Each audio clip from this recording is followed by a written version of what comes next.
Good morning, everybody. It is time for Ask Sharon, and it's Wednesday morning.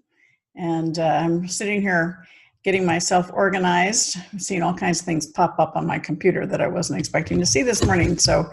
But excited to be with you and wanted to just talk today. I've been on the road quite a bit, been several events, some here in Phoenix, Dallas, and heading out to spend the weekend at our ranch, some mentoring. And then actually I'm going to be going next weekend to San Diego for Habitude Warriors. And then we end up kicking off the Think and Grow Rich World Tour in Anaheim. So both of those events, we'll put something in the contacts so that you can find out more information. Kim, I'm so happy. I can't wait to see you this weekend. And Mary, happy that you're here. This morning, I really, I always think about what have I been asked for the last few weeks. And certainly at these events that I just came home from, a couple of times I had the same question asked. So that's when it's kind of like taps me on the shoulder, say, okay, maybe that's what you should be talking about. And it was like people I talk about that power of association, that next big association that can take you from here to here, and how best to make those connections. And so I thought, let's talk about that today, because I love the story that one of my very, very dear mentoring clients, master mentors, Tracy Smolinski from Wales, talked about when her business is networking, and she does big business expos, and she does a great job. But she tells a story of when she first got into this business, where she would go and she'd go to a networking event and just go up and start trying to pitch somebody, selling something. And she realized very fast people were like backing away from her. None of us really want to be, sold to. And she quickly learned the error of her ways, and she's become hugely successful and now has been writing books on the topic of networking. And it comes back to when I talk about serving, not selling. Serving is a transaction, a one-time thing. Serving is when you really serve people and you create a relationship. And out of that relationship, you end up generating a lifetime of sales. And she certainly has proven that model to be very, very good, because they're always serving their clients. And so think about yourself and how you're doing with your existing clients. But what about that next step, that next association? So I talk about the power of a mentor and the importance of having a mentor, and how sometimes that mentor is the buffer that you need, or the introduction that you need to that next association. Maybe they can make an introductory email, phone call, to find out where this individual might be. If you're looking at an individual as a potential partner or a company. But the first step needs to be yours. You need to understand what you want to do, what is it in you that you want, but also how you can benefit them. In your mind, come up with what the win-win is. And then do your due diligence, just like you would if you were looking at a real estate property to buy. Is this next power of association, do your due diligence to make sure that they're the right partner for you. Just as simple as you don't want to go to a real estate attorney with a complex securities issue, right? You want to make sure you do due diligence and make sure you've got the right person advising you. You want to make sure you have the right association for someone that can take you to the next level. And so doing your own research and your own due diligence is a very important step. And then knowing, again, what is it that you want out of the deal, and also knowing what you're willing to give up. What are your negotiables and what are your non-negotiables? Because, the only bad deal is a bad deal. No deal is better than a bad deal. And so you want to make sure you go into it. And remember, I talk about high emotion, low intelligence. It's important to prepare yourself and know that you have the opportunity to create the right relationship. And Anand, thank you for being with us. Tracy, wonderful. And we continue to have these kind of elements come up when I talk to people.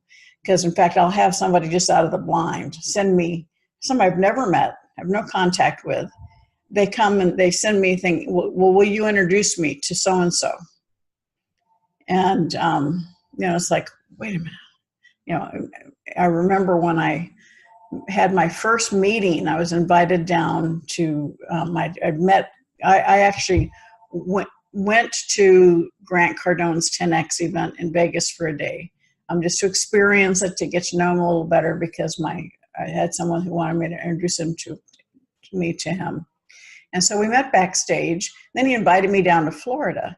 And so it was kind of my first time that we had a meeting talking. I did not know he was an accountant. We have very similar backgrounds, and got to know him a little bit better, saw his operations. And, but I put it on Facebook that I was going down there, was going to interview me for a show. But we were just in the getting to know stage. I was barraged with people saying, will you introduce me to him? Will you introduce me to him? Will you introduce me to him? And it's like, wait a minute. I'm just now introducing myself to him, and we're getting to know each other. And then I actually had people criticizing the fact that I wouldn't introduce them to him. I mean, it's like, okay, let's take a step back and let's use our brain to figure out what makes sense. Hi, Mike. You're so sweet. Thank you so much for all your help last weekend in Dallas. So when you want that introduction, you need to understand and do your due diligence and make sure that you're not imposing on someone. So a lot of times when Mike and I are working with people and they're saying, they need a donor or an investor, and they're not the same income level, we recommend, find out what things that they're interested in. And if there's a common interest, maybe a nonprofit that they're involved in, maybe you might want to get involved there, so you have the opportunity to demonstrate your heart and your expertise, and meet them in a neutral third party environment where they can get to know you. And then you become an acquaintance, and you have the opportunity to have that common bond and take it to the next step. Or if you have someone that you think can move your business forward, do your business, do your due diligence, figure out what the win-win is and why they're a good potential new partner for you. And then have your mentor review it with you and help you determine how best to make that connection. Because a lot of people, and you're just like, we get lots of things. We get emails every single day. People want me to read their book and tell them what I think. Well, I would love to do that. I just don't have the time. And other people actually pay me to do that. They want my input, they want my advice. And so it would be fair to them if I just gave it away for free. And so sometimes it's hard because you're a giving person. You want to help everybody, but you have to be, and that's where you want those business systems. But when you're looking at asking someone else to do you a favor, it's important that you do your homework, you understand what it is you're looking for, understand how it's going to help them and how it's going to help the third party, so that you have a vision of what the ultimate goal will be. There's a very technical term called light at the end of the tunnel, and so that you can see what the future vision, like a vision board of what that relationship could blossom and turn into. And it's something that helps everybody that wants that introduction to be able to take that next step. And, make sure you follow up as a thank you to the person who's making that introduction. So many times as type A, we're just driving, and we don't take time to show our gratitude. And so if you don't show your gratitude to that individual that's your connection, they may very well not do it the next time. And so always do the follow-up, and then I also say follow through. And I am as guilty as the next person. I come home with a bunch of different business cards. And so when I'm at an event, I always say, look, here's my card. And usually I give them Angela's name. And so that's kind of a test from my perspective. If they truly want to work with me, or they truly want me to support them in some engagement, they need to follow up with me instead of me following up with them. Because we found over the time, people give you their cards, and I have my team following up, and they don't follow through. And so I want to put that onus on them to see how hungry they are, to see how much they want to support what we're doing or work with us. And that's, and yes, I probably could do the other way and do a sales pitch, but that's not what I'm doing today. It's more service oriented. I want to support people that are really engaged and interested in working with us. So ask yourself, how are you following that formula of due diligence, understanding what's in it for you? You know that already. What's in it for them? And then gratitude, follow up and follow through. And sometimes it's good to have someone go with you too, depending on how you set up any initial meeting, because it shows a little more breadth and it gives you a little bit more confidence when you have somebody on your team. Kind of aside, it's always good. When I were doing somebody new, I always like having Angela along with me because, she knows a lot more about the back end of my business and the inside of my business than I do. So it's important to have that kind of support, that expertise at the table with you. So let me jump into some of the questions, because this is a topic that I think is so important. And, first impressions mean everything. So if you really pay attention to what you're doing and how you're doing it, you're going to get a lot greater results. First one, my name is Gregory. Hi, Gregory. I'm a small business owner selling unique products and looking for distribution partners. I have a friend with a contact that I think would be a great possible distribution opportunity through his business, but I am nervous to ask my friend for an introduction. We don't do business together, but are longtime friends. This would be a different kind of request for support, and I would be asking him for. How do I approach him so he isn't shocked or offended? Well, number one, Gregory, be honest. There's a difference between being strategic and being manipulative, right? And so you could, instead of like sliding it in when you're doing something social with them, make a time to have a conversation with them, whether it be on the phone or over a cup of coffee, and say, I'm looking at taking my business to the next level. And this ABC company is somebody I'd love to meet with and talk about how we could have a mutually beneficial relationship. And I realize when I'm looking at the due diligence and doing that, I think you actually know them. And, would love to get your input on that company, right? So, ask for advice, right? Not just ask for the introduction. And then, that person, your friend may more than likely will volunteer to make that introduction. So go with it, right? Allow that person to step up and want to support you and help you. Or you can say, I value our friendship the most. I don't want to step on our friendship at all. So, but I am looking at a way to make an introduction to them. Do you have any recommendations? And they're going to tell you if they don't feel comfortable. The other thing is, I don't know what the relationship with your friend is, but if it's somebody that he has a strong connection with, and you have so he's like the middleman, cut him in on the deal if he's something that he can help facilitate it and manage it. Again, that depends on your relationship with him. And, if he's just going to do the introduction, maybe it's a finder's fee, but make it above board so everybody knows, because maybe he shouldn't be part of the ongoing business if he's not going to be involved. So all of those pieces fall together. That's why it's important to have a mentor to help you walk through it. Next question. Maria from Dallas. Attend a lot of networking events and meet new people all the time. I know that they won't all be the right contacts, but when I do meet someone that I think would be a great connection, I don't get the response back from many of them, even after several follow-ups. Well, I bet everybody watching and listening feels that pain, right? And when some do respond, I'm having to remind them of who I am, which is really awkward. I must not be approaching them correctly when we meet or leaving a good enough impression to make them want to connect after the events. What do you do when you meet new people to ensure that they will want to continue connecting with you beyond that initial meeting? Well, Maria, a couple different things I could recommend. So I don't do this, but I know this is something that several of my friends do regularly, is that before they even leave, they've set up a time for follow-up call. With our phones, your calendars are walking with you all the time. So even, before you leave, have set up the next meeting.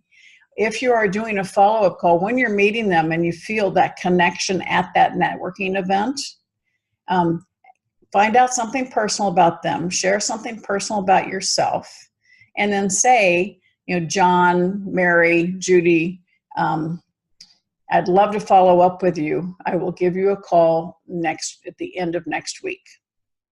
And then that triggers something in their mind that they are going to be hearing back from you. And then when you call them back and you say, it was so good to see you last week.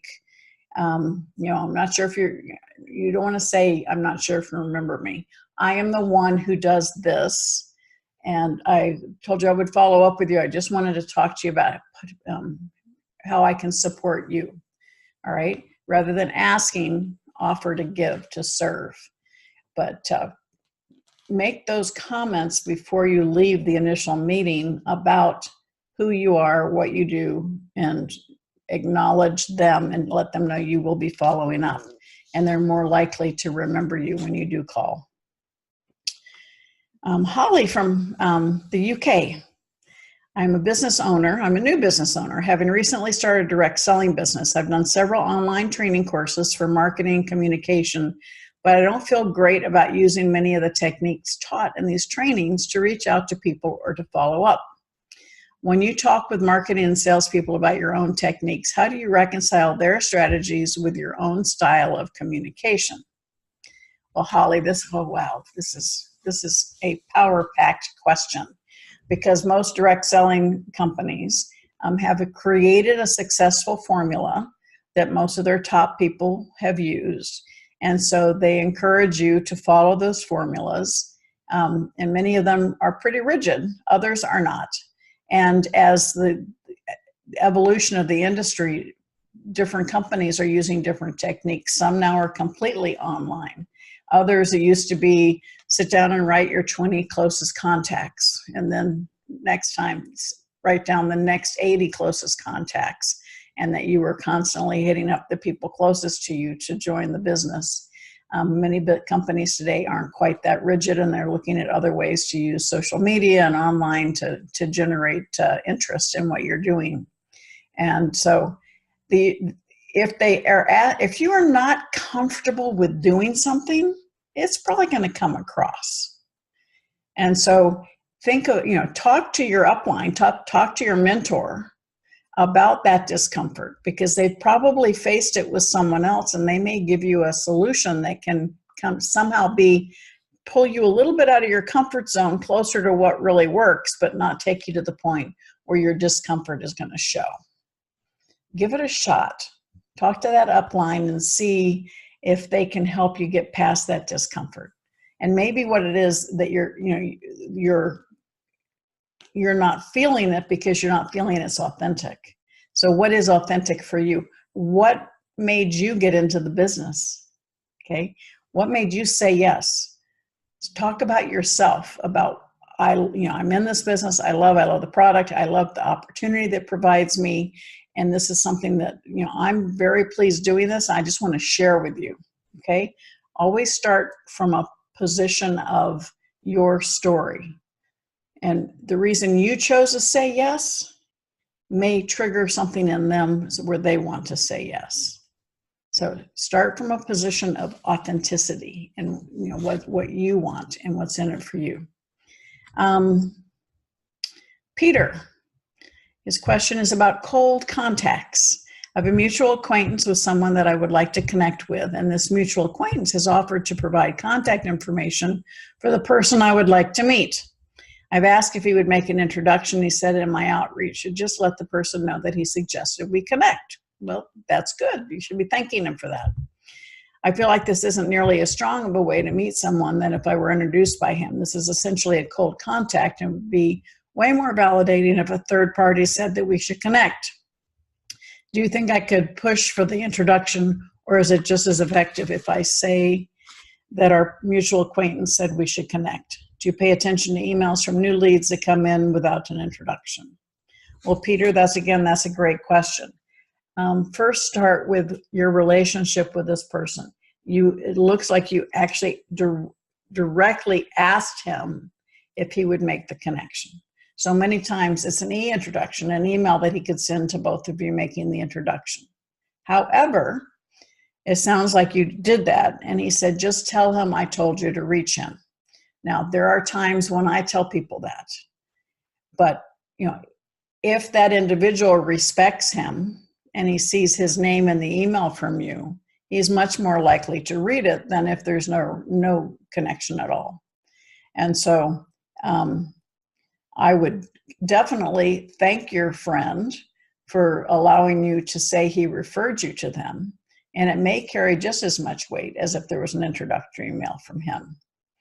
But again, make sure you do your homework. You know the individual that you want to speak with. You know what's in it for him as well as what's in it for you, so that you don't create an environment where this mutual friend won't make that next introduction for you. And be grateful for what he's willing to do. Maybe he's got a very hectic, busy schedule.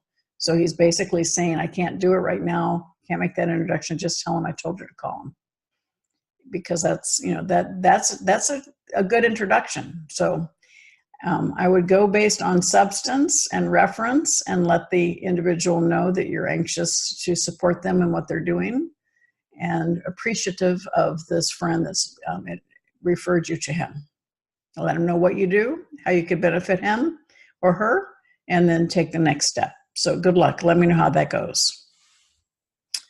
And then I have a question from Raquel. She's in the process of creating an online course. Well, we know all about that. We're in the process too. I'm pretty active in my industry at live events and have many contacts that could be nurtured into potential promotional partners. I'm putting together the pricing strategy for my course and want to be able to make a strong offer to affiliates who will promote it for me. When I reach out to potential affiliates, is it better to lead with a potential revenue opportunity or lead with how their audience will benefit and then say they can make money by sharing it? How much nurturing of a relationship is appropriate before making an ask for someone to be a promotional partner? Wow, Raquel, that again, multi-tier question. Affiliates are you should probably start with people that you know, who know you and know what you have to offer. And part of it is you can send something to them saying that you're creating this course and has provided this benefit for your people, and you would love to see if there was a way for you to provide this service to their people, and you understand that you honor and respect that it's their tribe. You want to serve that tribe, and as a result, you'd like to do it as a shared revenue opportunity. I always put service before price, service before money. So it doesn't mean you can't say, if you want to make money, there are out there people that are looking for it. But I think if you really want to create that relationship, you're going to want to talk about how you can best serve their tribe, their community, and that you want to share the revenue from what you're doing because they're creating the opportunity, the access. We tend to be very generous with our affiliate programs here, and Angela manages all that for us. But we want to acknowledge their willingness to support us and to allow us to serve their tribe. And so we want them to benefit from it financially as well. But service always comes first. So ask yourself, we have the download that you can get for understanding your personal success equation. There's a section in that talks about that power of association. And I want you to think about who that next target could be that could help take you to the next level. And I say target affectionately and respectfully because it's a strategic decision, all right? And that individual or that company can help you, but you need to stop and take a step back and say, how can you help them? Going into it from a mind of service, and then find out how you can get into their space. Maybe they are speaking somewhere and you go and you attend. Maybe you don't get a face-to-face hello at that meeting, but then you can message them in LinkedIn or on Facebook and say, I attended, I saw you speak, you did a great job, or post it in yours and tag them so that they know that you've been there and you've been supportive. Or you find out that they're a member of a certain association, and so you check it out and see if it's something that can benefit you, and you could be there. Hello, Greg, Chantal, Karen, yay. I'm going to talk to you, I think, tomorrow. Ask yourself, what is it that you can do to put yourself in their space, in their environment?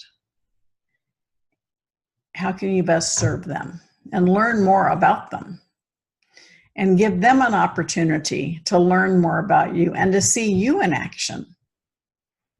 Because people want to do business with people they know, like, and trust.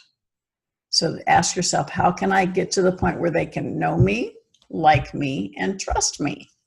And that's, they talk about the sales process, that it may not take, it can take anywhere from 8 to 12 touches for someone to actually buy from you. Well, when you're looking for a next big association, you want to understand that it's not going to be overnight. If it's a big connection, you're going to want to do your due diligence and they're going to want to do theirs. And then there's that, how do you structure the deal? How do you paper the deal, back and forth? And so throughout that process, even though you have issues that are non-negotiable, you still have to demonstrate that mutual respect and always paint the picture of the light at the end of the tunnel, the benefit that's going to be for both parties and the benefit to your mutual customers. And so due diligence, right? Know what you want, know what they want. Find a way for that 6 degrees of separation where you connect, where you can get into their space and demonstrate who you are so they can learn to know, like, and trust you. So ask for the download. Angela can print how you can get to that. Look at the personal success equation. Look at that power of association. Determine who is it that can take you to the next level. And then use your strategic thinking to figure out how you can make that connection, or who, if your mentor, how can your mentor support you in getting into that space? I'm excited. Emily is going to be speaking at the Think and Grow Rich tour with me. I'm excited because John Shen is putting it on, and it's kind of to launch his book about how rich Asians think. So who perfect in my sphere to get on that stage is Emily. And so again, we always look at how can we open doors and make those connections and support each other.